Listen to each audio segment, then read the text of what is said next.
Amaka lay on the cold hospital bed in Lagos University Teaching Hospital, the rhythmic beeping of the heart monitor, the only sound breaking the silence of the dim ward.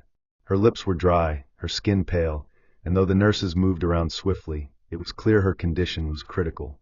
She tried to move her head, to search for the one man she thought would be beside her in this darkest hour, her husband, Chike. But Chike was not there. Hours earlier, he had signed some papers at the reception with the excuse of going to bring more money for her care. Instead, he drove off in his Lexus with his mistress, Tonia, leaving his wife to die.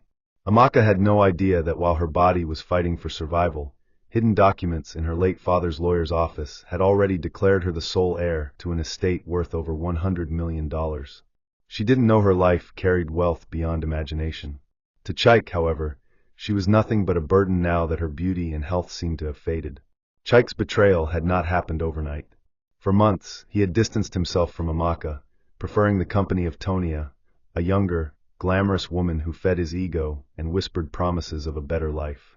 In his mind, Amaka had served her purpose, cooking, cleaning, supporting him when he had nothing. But now that he had tasted comfort and affluence, he believed she was replaceable. What he didn't know was that fate had already written a story he would never control. As Amaka's breathing grew shallow and her body weak, a nurse quietly whispered a prayer, pitying the woman abandoned by the very man she loved. Destiny, however, was not done with Amaka. This was only the beginning of a journey where betrayal, wealth, and shocking revelations would collide. The Lagos University Teaching Hospital buzzed with its usual chaos that evening. Nurses in starched uniforms moving from ward to ward, relatives pacing corridors with tired faces, doctors scribbling prescriptions, the faint smell of antiseptic and sweat hanging heavy in the air. Amidst it all, Chike sat in the reception area, his face hard, his heart numb. The doctor had just explained that Amaka needed an urgent surgical procedure if she was to survive the night. The cost was daunting, but it was not beyond him. He had money saved, he had valuables he could sell, and there were even friends who could lend him something. But Chike had no intention of saving her. He signed the treatment consent papers not with hope, but with an air of dismissal, pretending to the staff that he was rushing out to source money.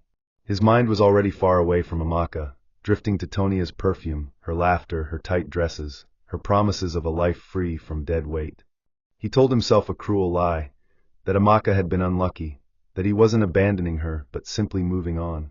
As he signed his name with a flourish, the pen barely scratching the paper, he didn't know he was signing away his last chance at decency, sealing the betrayal that would later haunt his very existence.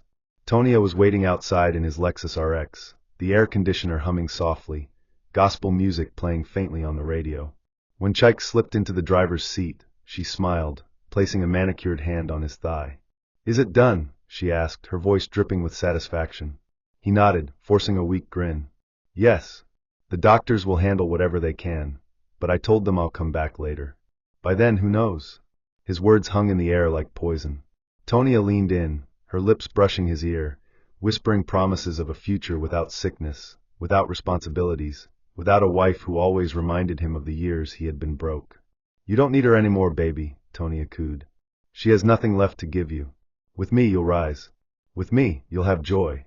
Chike gripped the steering wheel tighter, convincing himself he deserved happiness, convincing himself that Amaka's quiet loyalty and sacrifices had been nothing more than chains binding him to mediocrity.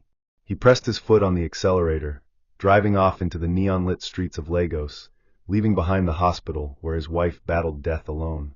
Unbeknownst to him, as his car disappeared into the city night, an old man in a gray agbada, Barrister Chike, entered the same hospital, beginning the chain of events that would turn Chike's world upside down. The hum of the machines in the dim ward was steady, but Amaka's breathing was not. It came in shallow bursts, sometimes fading so low that the nurse on duty would rush over to check if she was still alive. The harsh fluorescent light flickered above her, highlighting her frail body covered in a thin hospital blanket. In her half-conscious state, Amaka drifted between memories and reality. She saw herself as the young woman who had met Chike years ago in Enugu, when he was nothing but a struggling mechanic living from hand to mouth. She remembered how he had stood under the scorching sun, hands stained with grease, trying to fix an old Peugeot 504, sweat dripping down his forehead. She had offered him water that day, and something in his grateful smile had pulled her heart towards him.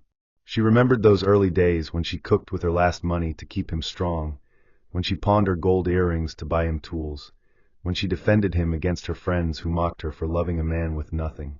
Every sacrifice replayed in her mind like an old film reel, making the reality of her current situation even more cruel. Now, when her life hung by a thread, that same man had chosen to leave her alone, to walk away as if her years of devotion meant nothing. Her chest tightened, and she coughed weakly, trying to reach for the cup of water on the small metal table beside her. Her hand trembled and fell back onto the bed. A tear rolled down her cheek, not just from physical pain, but from the heartbreak of abandonment. She wondered if she would die here, in this cold room that smelled of disinfectant and despair, with no family beside her, no husband holding her hand. Around her, other patients had relatives sitting at their bedsides, whispering prayers, holding them through the night. Amaka had no one. A nurse passing by stopped to adjust her foredrip and looked down at her with pity. "God will not forsake you, madam," she murmured softly. Those words lingered in Amaka's fragile mind, sparking a faint ember of hope she didn't understand. As she drifted back into unconsciousness, somewhere deep in her fading soul, she whispered a prayer of her own. Not for wealth, not even for life, but for justice. Unknown to her, destiny was already stirring outside the hospital walls. Barrister Chike, her father's old friend and lawyer, was making inquiries, holding documents that carried her name and the fortune that could change everything. For now, though, Amaka's reality was between life and death, where betrayal had left her, but where fate refused to abandon her. Barrister Chike adjusted his glasses as he stepped into the hospital's reception, his walking stick tapping against the tiled floor. Age had slowed his body but not his mind. He carried a brown leather briefcase tucked under his arm, one he had inherited from Amaka's late father, Chief Obianuju. Inside it were documents sealed with wax, her father's final will and testament, bearing her name as the sole beneficiary of his vast fortune. For weeks he had been searching for her, traveling between Enugu and Lagos, following faint trails of gossip and half-remembered addresses. Her phone had been unreachable, and her neighbors only shook their heads, telling him she had fallen into bad times. He knew Chief Obianuju's daughter deserved better than the fate she was rumored to be facing, and his loyalty to the late man compelled him to see his duty through. As he approached the reception desk, he asked in his deep baritone, "Excuse me, I'm looking for a patient named Amaka Obianuju Chike. Can you check your records?" The young nurse scanned her ledger and nodded toward the emergency ward. "She's there, sir. But her condition is critical, and her husband hasn't returned since morning." Okeke's heart clenched.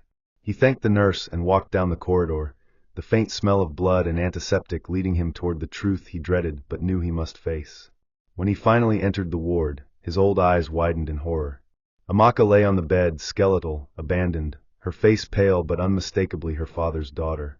For a moment, he saw the reflection of her late mother in her, strong, regal, undeserving of this neglect. He moved closer, his walking stick forgotten as he reached for her trembling hand. "My child," he whispered, though she was too weak to reply. The doctor came in shortly after, a weary man with deep lines across his forehead. "Sir, this woman won't make it through the night without immediate transfer and advanced care." But her husband refused to sign for further treatment. Said he didn't have money. Okeke's jaw tightened, fury rising within him. He was no stranger to men like Chike, men who fed off loyal women, men who deserted when storms came. Without hesitation, he pulled out his checkbook and signed an amount that made the doctor's eyebrows lift. "Transfer her to the private ward immediately. From this moment, no decision about her care should be left to her husband. I will take responsibility." The nurses moved quickly, preparing to wheel Amaka away, while Okeke stood watching, his hand resting over the briefcase that carried her hidden fortune. He whispered to himself, "Your father entrusted me with your future, and by God, I won't let you die in the hands of betrayal."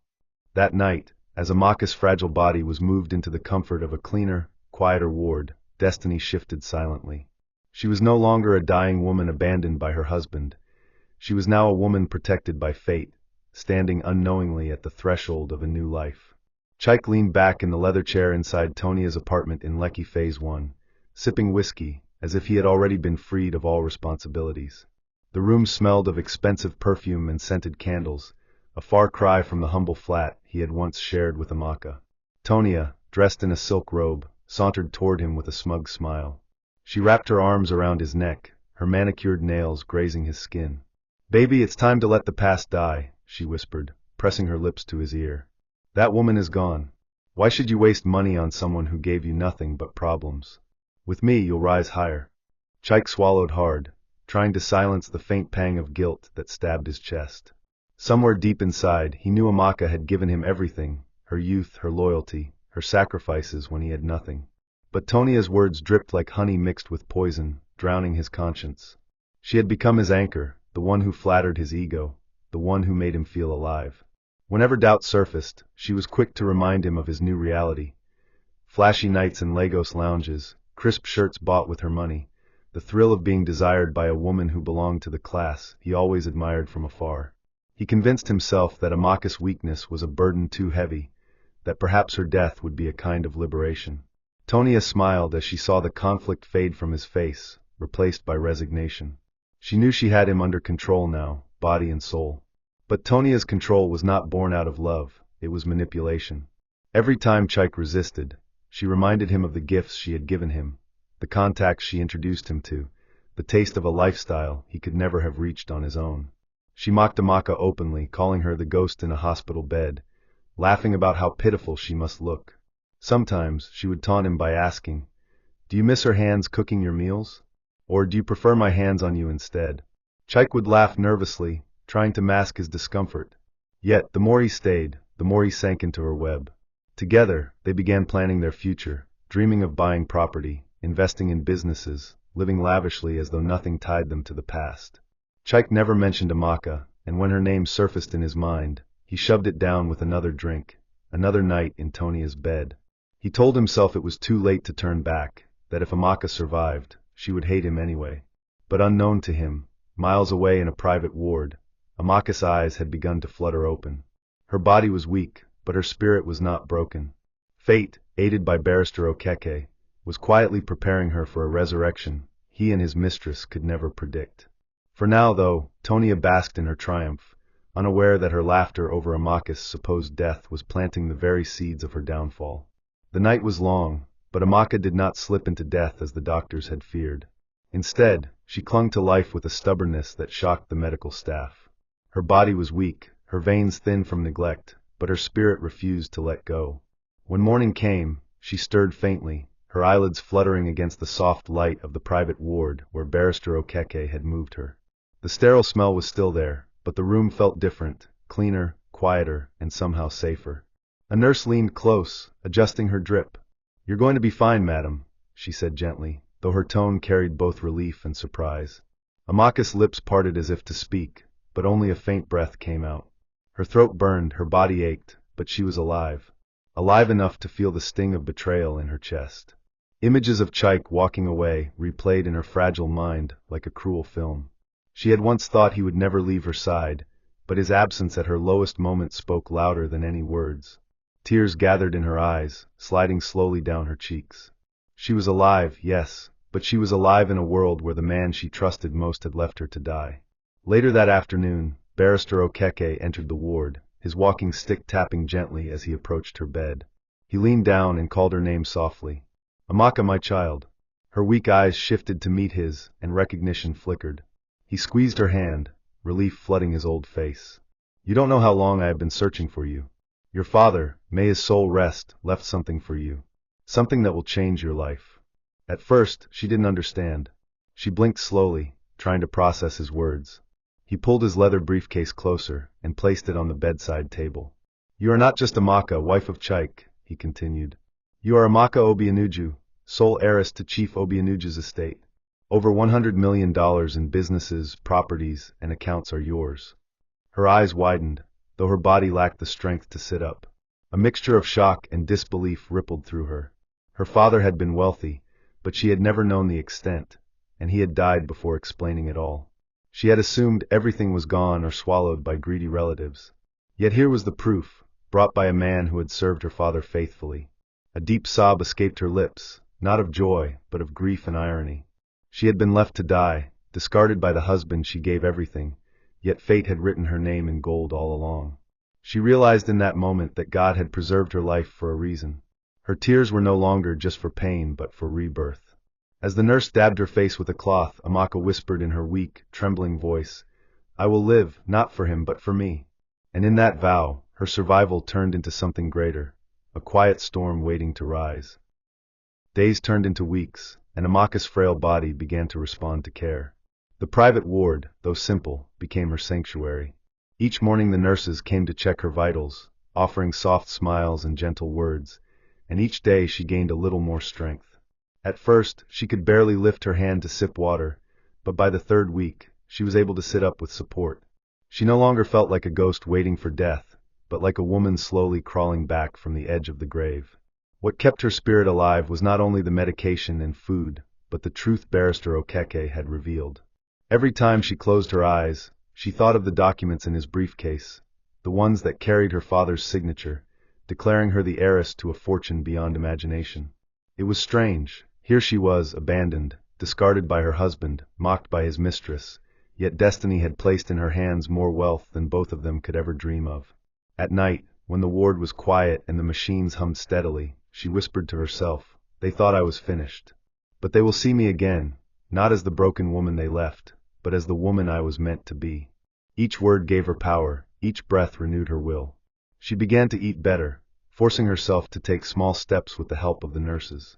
Her recovery was not just physical, it was spiritual. Barrister Okeke visited her often, sitting beside her bed with his walking stick leaning against the wall. He spoke softly, telling her stories of her father's legacy, the businesses he built, the lands he acquired in Abuja and Enugu, the foreign accounts that had been untouched for years. "All of it belongs to you," he reminded her, "but you must be wise. Do not reveal this to anyone, especially not your husband." At first, Amaka struggled with the idea. Part of her still yearned for the Chike she had once known, the man she had met in his humble beginnings, the man she had believed in. But then she would remember the empty chair at her hospital bedside, the cruel silence of abandonment, and the laughter of Tonia mocking her existence. Those memories hardened her resolve. "He will never know," she whispered one evening, gripping Barrister Okeke's hand. "Neither him nor that woman will ever taste what my father left me."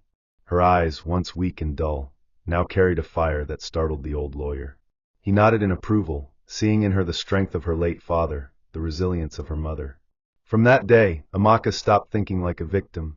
She began to imagine her future, not as a wife begging for affection, but as a woman who would rise quietly, powerfully, and without apology. Her survival had given her a second chance, and she intended to use it, not for vengeance alone, but for her dignity. Destiny had preserved her life, and she would honor that gift by living stronger than ever before. It was on a humid Friday afternoon, when Chike finally appeared at the hospital, weeks after abandoning Amaka. He wore a black polo shirt and designer jeans, his beard freshly trimmed, and his eyes hidden behind dark shades. To the nurses who had cared for Amaka, his sudden appearance was nothing short of insulting. Word had already spread among them, how the husband had walked away when she was fighting for her life, how an old lawyer had stepped in with money when Chike had refused to pay. But Chike walked in as though nothing had happened, as though the world owed him sympathy. He strolled to the private ward with a bouquet of cheap flowers, practicing his expressions in the glass window reflection, preparing his face to look sorrowful. When he finally pushed the door open and saw Amaka propped up against her pillows, alive and stronger than he expected, he froze for a split second. But quickly, he forced a gasp and hurried toward her bed, placing the flowers on the side table. "My love," he said in a dramatic tone, "thank God you are still alive. I have been so worried. I couldn't sleep. I prayed day and night for you." His words dripped with insincerity, and though his voice trembled, Amaka noticed there were no tears in his eyes, only rehearsed emotion. She studied him quietly, her lips pressed into a thin line, her heart steady. Barrister Okeke, who was sitting at the corner of the room, cleared his throat. The old man's eyes had been observing Chike with the sharpness of a hawk. "Is that so?" he asked, his voice cutting through the silence. Chike shifted uncomfortably, not expecting another presence in the room. He turned toward the lawyer and forced a smile. "Ah, sir, I didn't see you there. Yes, I've been praying. I even went to the village church to sow seed on her behalf." Okeke leaned forward on his walking stick, his face stern. "Funny, because when she needed urgent treatment, it wasn't prayer she lacked, it was her husband's support. And I was told you refused." Chike's throat went dry. He stammered, No, you misunderstand. I had to leave to find money, but..." His voice trailed off under the weight of Okeke's steady gaze. Amaka turned her face slightly, her silence more powerful than any accusation. The air between them grew heavy, the cheap flowers on the table wilting under the heat of lies. Chike tried again, his voice lower. Amaka, you know me, you know I love you. I was confused, but I never left you. She finally turned her head and met his eyes, her voice soft but piercing. You left me to die. Those words landed on him like thunder. He opened his mouth to defend himself but found no words.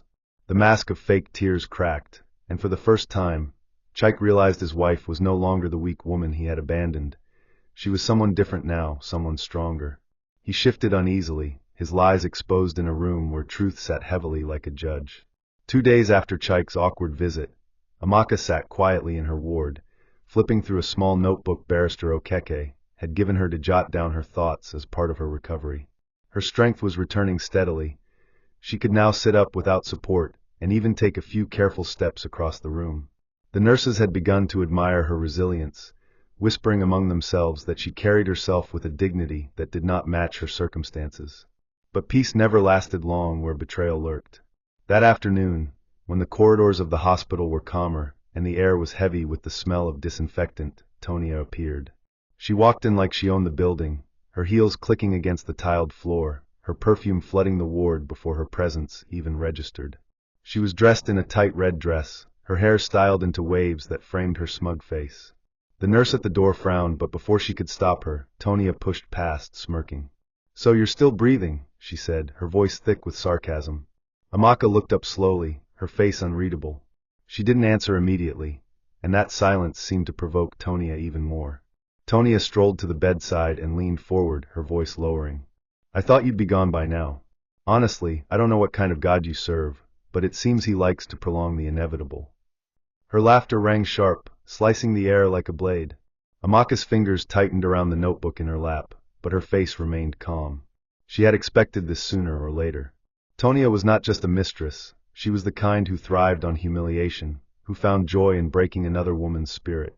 She sat down on the visitor's chair and crossed her legs elegantly, her eyes glittering with cruelty. "Chike is with me now," she continued, her voice slow, deliberate.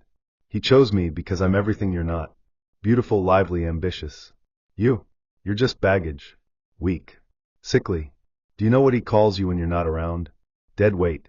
Tonia laughed again, expecting to see Amaka flinch, to see her crumble the way most women would. But Amaka only stared back at her with quiet eyes, her silence unsettling. Tonia's smile faltered for a brief moment, but she recovered quickly, pulling out her phone to flash pictures of her and Chike dining at a restaurant, her hand entwined with his. "Look at us," she said, tilting the screen for Amaka to see. "This is what happiness looks like. He never loved you, he only pitied you." Still, Amaka did not speak. Her silence was her shield, her dignity unshaken. Deep down, she knew Tonia's words were daggers, but she also knew something Tonia did not. The power she held, hidden behind documents worth $100 million. So instead of breaking, Amaka simply closed her notebook and whispered softly, "Enjoy it while it lasts." That single sentence, calm and sharp as steel, unsettled Tonia more than all the resistance she had expected. She stood abruptly, adjusting her dress, her face flushed with irritation. "You'll regret that," she snapped before storming out. But as the door closed, Amaka leaned back on her pillow, her lips curving into the faintest smile. She was no longer the woman they thought she was. The rain poured heavily that evening in Lagos, thunder rolling across the sky as if the heavens themselves were restless. Inside the quiet ward, Barrister Chike laid his brown leather briefcase on the small table beside Amaka's bed. The leather had aged, its corners scuffed, but it carried within it the weight of her future. Amaka sat upright now, dressed in a simple hospital gown, her strength having returned enough for her to face what was coming. She watched curiously as the old lawyer pulled out a thick envelope sealed with wax. His hands trembled slightly, not from weakness, but from reverence. "Your father, Chief Obianuju, entrusted me with this," he began, his voice low and steady. "He knew his time was near, and he feared that greed and betrayal would circle you like vultures after his death. So he left everything in my care, waiting for the day I would find you again." He broke the seal, the sound sharp against the soft patter of rain outside. Slowly, he unfolded the document, his glasses perched on the bridge of his nose. "This is your father's will. It declares you the sole heir to his estate, businesses across Lagos, Abuja, and Enugu, properties in Ikoyi, Maitama, and GRA, foreign bank accounts in the US and the UK, shares in multinational companies. Altogether, conservatively valued, your inheritance stands at just over $100 million. Amaka's breath caught in her throat. She pressed her palm against her chest, her heart pounding as though it might burst. For a moment, she thought she had misheard, that perhaps the illness had clouded her hearing. 100 million? She whispered, her voice trembling. Okeke nodded gravely. Yes, my child. It is all yours. And it has been waiting for you. Tears welled in her eyes, but this time they were not tears of sorrow. They were tears of irony, of wonder, of painful realization. Just weeks ago, she had been left to die by a husband who saw no value in her. She had been mocked by a mistress who declared her worthless. Yet all along, her life carried more worth than their shallow dreams could ever contain. She closed her eyes, her mind racing through the years of suffering she endured. Days when she went hungry so Chike could eat. Nights she stayed awake praying for him to succeed. Mornings she wore the same faded wrapper because there was no money for more. And he had thrown her away, believing she was nothing. The irony burned, but it also healed. For the first time in her life, she realized she did not need anyone's validation. She was enough. She was powerful. She was her father's daughter. Opening her eyes again, she looked at Barrister Okeke with a new fire blazing in her gaze. No one must know, she said firmly. Not yet. Especially not him. Especially not her. The lawyer nodded, satisfied by her resolve. The will lay between them on the table, no longer just a document, but a weapon of destiny. As the rain continued to fall outside, Amaka's new life was sealed, not with celebration, not with noise, but with quiet determination. She had been left for dead, but now she carried in her hands the power to shape the future of everyone who had ever doubted her. The day Amaka left the hospital, the sun was rising gently over Lagos, casting a golden hue across the city's skyline. She wore a simple wrapper and blouse that one of the nurses had given her, her hair tied neatly in a scarf.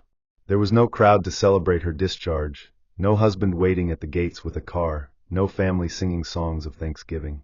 But she did not need any of that anymore. Barrister Okeke had arranged everything quietly. A black SUV waited for her at the entrance, driven by a trusted aide who bowed respectfully as she approached. The nurses who had cared for her came out to see her off, their eyes glistening with tears. You're stronger than we imagined, one of them whispered, squeezing her hand. Amaka smiled faintly, her heart swelling with gratitude. As she stepped into the SUV, she turned back one last time to look at the hospital building where she had hovered between life and death, where betrayal had cut her deepest, but where destiny had also resurrected her. She whispered under her breath, "Thank you, God," and the car pulled away. The drive through Ikoyi was surreal. Towering mansions lined the streets, tall palm trees swayed gently, and the scent of freshly watered lawns filled the air. The SUV finally stopped before a white-walled mansion that looked like something from a dream. The gates swung open automatically, and the car rolled into a compound paved with interlocked stones, lined with hibiscus and bougainvillea flowers. Amaka's eyes widened as she took it all in. This was not a house, it was an estate. The mansion rose in grandeur, its balconies draped with cascading plants, its windows gleaming under the morning sun. As she stepped out of the car, her feet touched the marble steps leading to the entrance, and for a moment, she felt a lump in her throat. This was her father's gift, hidden all these years, waiting for her return. The doors opened, and a housekeeper bowed low. "Welcome home, madam," the woman said softly. Amaka froze at the words. Home. She had spent years in a cramped flat where her husband's love had withered, but now she stood in a palace that belonged to her by blood and destiny. She walked slowly through the marble foyer, her hand brushing against the polished banisters, her eyes drinking in the chandeliers that sparkled above. Her voice trembled as she whispered to herself, "This is where I begin again. Not as the woman he abandoned, but as the woman God preserved." Outside in the streets of Lagos, Chike and Tonia basked in their shallow pleasures, unaware that the wife they left for dead was alive, restored, and standing in a house they could never dream of owning. It was a Saturday morning in Surulere when Chike finally did what he had been dreaming of for months. He married Tonia. The wedding was small, rushed, and lacking the depth of tradition, but he convinced himself it was the beginning of a new life. He wore a cream-colored igbada, forcing smiles as neighbors gossiped about how quickly he had moved on from his sick wife. Tonia, dressed in a shimmering gold lace gown, basked in the attention, her face painted with bold makeup, her laughter echoing through the compound. She strutted proudly beside Chike, her fingers heavy with rings, her eyes gleaming with triumph. To her, this was a victory parade, the day she finally replaced Amaka not just in Chike's bed, but in society's eyes. Friends of Chike clapped him on the back, whispering praises for choosing well this time, but some shook their heads silently, knowing deep down that a man who abandoned his wife in a hospital bed could never truly know peace. The music blared, the food flowed, and the air smelled of jollof rice and fried meat, but beneath the noise, Chike felt a hollowness he couldn't explain. He tried to bury it with gulps of palm wine, stealing glances at Tonia as she danced, convincing himself he had won. But marriage to Tonia was nothing like the fantasy he had imagined. Within weeks, the cracks began to show. Tonia was not the nurturing, patient partner Amaka had been. She was demanding, restless, and obsessed with appearances. She controlled the money, constantly reminding Chike that without her contacts and her savings, he would still be living in poverty. Whenever he tried to assert himself, she cut him down with sharp words, mocking him for being the broke man who lucked into her bed. At night, their arguments grew louder, neighbors whispering about the chaos behind their closed doors. Chike began to drink more, his once proud shoulders slumping under the weight of regret he dared not voice. He remembered the quiet loyalty of Amaka, the way she used to serve him food with a smile even when she hadn't eaten, the way she prayed for him when he was broke, the way she had stood by him when no one else believed in his dreams. The more Tonia mocked, the more those memories haunted him. He never spoke it aloud, but sometimes in the darkness of their small bedroom, he wished he had not abandoned his wife so quickly. Tonia, on the other hand, grew bolder, flaunting her new status as wife in public, mocking Amaka whenever she could, certain the woman was either dead or too broken to matter. Little did she know, across town in Ikoyi, Amaka was living in a mansion 10 times bigger than anything Tonia could ever aspire to, quietly gathering strength and planning her new life. The same woman Tonia mocked was no longer a victim, she was a queen in waiting, and time would soon reveal it. Amaka stood on the balcony of her father's Ikoyi mansion, the city of Lagos sprawling before her like an endless canvas of light and chaos. The air was heavy with the sounds of honking cars, vendors shouting, and distant music, but within her compound there was peace, an oasis shielded by high walls and security gates. She wore a flowing white gown, her hair neatly braided, her skin glowing with renewed health. In her hand was a glass of water, cold and refreshing, a small symbol of the new life she had chosen. Barrister Chike had brought her files and documents over the last few weeks, teaching her about her inheritance. The lands in Abuja, the chain of hotels in Enugu, the transport company in Lagos, the oil blocks quietly yielding millions in profit. She listened carefully, her sharp mind absorbing every detail. But she did not act rashly. She did not storm back into Chike's life to expose her wealth, nor did she seek to shame Tonia with loud confrontations. No, Amaka chose silence, the kind of silence that speaks louder than words. Her revenge would not come through shouting matches or bitter arguments, it would come through the quiet power of ownership. And so, with the help of Okeke's trusted aides, she began buying shares in companies Chike had set his eyes on. She acquired lands in Lekki, where he dreamed of investing. She purchased properties under a holding company whose name he did not know, cutting him off from opportunities he thought would make him rich. Each deal was a dagger hidden in plain sight, each silent move tightening the noose around his ambitions. Meanwhile, Chike struggled in his new marriage. Tonia pushed him into ventures he barely understood, urging him to invest in property and importation schemes. He borrowed recklessly, believing her promises that their wealth would multiply. But each time he reached out to buy land or secure a business deal, he was shocked to discover that someone else had beaten him to it, sometimes by mere hours. He didn't know that the mysterious buyer was his own wife, the woman he had left for dead. The frustration gnawed at him. At night, when Tonia pressed him about money, he grew irritable, snapping at her, drowning his shame in bottles of gin. The once proud man who thought he had upgraded from baggage to blessing now found himself reduced to a shadow, chasing dreams that slipped through his fingers. Tonia, in turn, grew restless. She mocked him openly, calling him small-minded, complaining about how other men bought their wives cars and diamonds, while she had to make do with his excuses. Chike's temper rose, their home descending into constant quarrels, neighbors shaking their heads at the chaos. Yet, across the city, Amaka remained calm, her silence steady, her actions precise. She didn't need to raise her voice, her wealth spoke for her. She didn't need to prove her worth, destiny had already stamped it. Her revenge was not in breaking Chike, It was in rising so high that his betrayal became nothing more than a stepping stone in her story. And as she signed another document that night, buying controlling shares in a company Chike had been chasing for months, she smiled faintly. Let him wonder who his enemy is, she whispered. One day he will know. Chike sat in the dimly lit office of a land broker in Victoria Island, his palms sweaty as he leaned forward over the polished mahogany desk.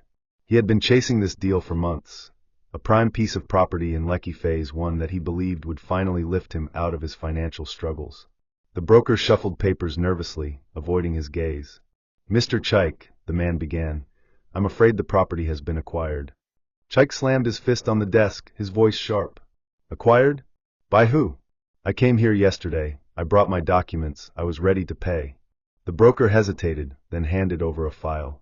Chike's eyes scanned the papers quickly, his breath catching when he saw the name of the holding company stamped boldly at the bottom.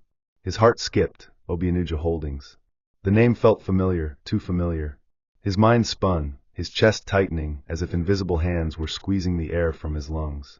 Who owns this? He asked, his voice hoarse. The broker swallowed hard. A woman. Amaka Obianuja Chike. The world seemed to tilt under him. He staggered back, knocking his chair over, his knees trembling. His wife. The woman he had left to die. The woman he thought had nothing. She was the mysterious investor who had been blocking him all along. Shame washed over him like a tidal wave, heavy, choking, unbearable. That evening he returned home to Tonia, but he was a broken man. He sat in silence, staring at the wall while she rattled on about a new boutique she wanted to open.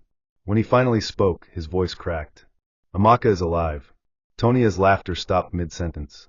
She turned sharply, her eyes narrowing. What did you say? He repeated it, slower this time, each word cutting through the air like glass. She's alive. And she owns everything. The land, the businesses, the money, everything. Tonia's face twisted in disbelief, then fury. You're lying. That woman was supposed to be finished. Are you saying she has money, real money? Chike buried his face in his hands, his voice muffled. $100 million. She's the one who's been buying everything we wanted. Tonia staggered backward, as if she had been slapped. For a moment, the glamorous mistress who had once mocked Amaka looked like a frightened child. She began pacing the room, muttering curses under her breath, her arrogance collapsing into panic. Chike watched her, his shame eating him alive. He remembered the hospital bed, the bouquet of cheap flowers, the lies he had told, the life he had chosen. Now he saw clearly, he had abandoned a queen for a mirage. He had traded diamonds for stones. That night, he couldn't sleep. Every time he closed his eyes, he saw Amaka's calm face, her silent strength, the fire in her eyes when she had whispered, You left me to die. His pride shattered, his wealth gone, his mistress unraveling. Chike finally understood that the tables had turned, and he was the one left begging at the mercy of the woman he betrayed. The air inside Amaka's Ikoyi mansion was cool, scented faintly with lavender, the marble floors gleaming as the late afternoon sun spilled golden light through the wide glass windows. She sat in the living room, dressed in a flowing emerald green gown, her hair neatly braided back, her posture regal yet calm. On the table before her lay the documents that bore her name, proof of every property, every share, every business her father had left behind. It was in this setting that Chike and Tonia were ushered in, their footsteps hesitant, their faces pale. Chike's shoulders were slumped, his once proud stride reduced to a defeated shuffle. Tonia, still dressed in her flashy gown, carried none of her usual arrogance. Her lips trembled, her eyes darted around nervously at the opulence of the mansion she could never claim. Amaka looked at them without rising, her gaze steady, piercing calm. For a moment, silence filled the room, so heavy that the ticking of the wall clock echoed like a drum. Then, softly, Amaka spoke. This is the house of the woman you left to die. The woman you mocked. The woman you abandoned. Her voice was gentle, but each word landed like thunder. Chike swallowed hard, his throat dry. Amaka, please, She raised her hand, silencing him. Her eyes shifted to Tonia, who flinched under the weight of her stare. And you, Amaka continued, the one who came to my hospital bed to laugh, to mock my weakness. Look around you. Do you see weakness here? Tonia lowered her gaze, her painted nails trembling against her clutch purse. Chike fell to his knees, tears finally streaming down his face. I was a fool, he sobbed. I didn't know you were worth all this. I thought, his voice broke. Amaka leaned forward, her face expressionless. You thought I was worth nothing. And that is why you failed, Chike. Not because you didn't know about this money, but because you never saw my worth as a woman, as your wife. The truth of her words shattered him more than any slap could. He wept openly, begging for forgiveness, his hands clutching at the hem of her gown, but she did not move. Tonia, humiliated, turned to leave, but Amaka's voice stopped her in her tracks. Run, if you want. But remember this, you built your happiness on another woman's pain, and pain always comes back. Tonia froze, her body shaking, before storming out, her heels clicking angrily against the marble. Chike remained kneeling, broken, his sobs echoing in the grand hall. Amaka stood finally, tall and radiant, her gown flowing like the robe of a queen. She looked down at him one last time, her voice firm, unshakable. I don't need revenge. My life is my revenge. I was the woman you left to die, but look at me now. I live, I rise, I reign. With those words, she turned and walked away, leaving him on his knees, a shell of the man he once thought himself to be. The door closed behind her, the sound final, the chapter of her suffering sealed forever. For the first time in years, Amaka smiled, not because of the money, not because of the power, but because she had reclaimed herself. And that was worth more than $100 million.